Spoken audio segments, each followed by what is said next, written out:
হঠাৎ করে প্ল্যানগুলো খুব সুন্দর হয়। হঠাৎ করেই প্ল্যান হয়েছে যে আমরা সোনিয়া ভাবির বাসায় পর্তুগাল আর স্পেনের খেলা দেখব, সেই সাথে হবে হচ্ছে বারবিকিউ।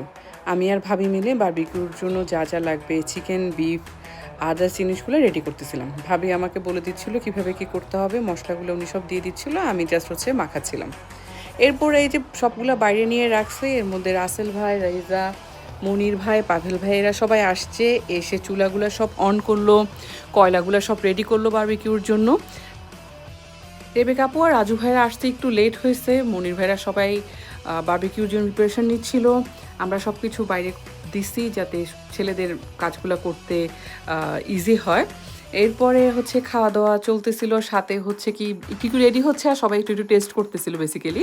এরপর খেলাও চলতেছে, সবাই খেলাও দেখতেছে, কারণ কালকের ম্যাচটা সবাই খুব আশা করছিল যে হয়তো পর্তুগাল জিতবে, বাট ব্যাড লাক রোনালদোর জন্য। ইনশাল্লাহ হয়তো ওর লাইফে এতটুকুই ওর জন্য ছিল। সো এইটাই আর কি।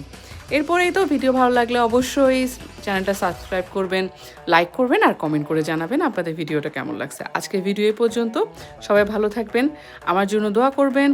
আর এই তো, আল্লাহ হাফেজ, বাই বাই। ভুল ত্রুটি হলে একটু ক্ষমা সুন্দর দৃষ্টিতে দেখবেন।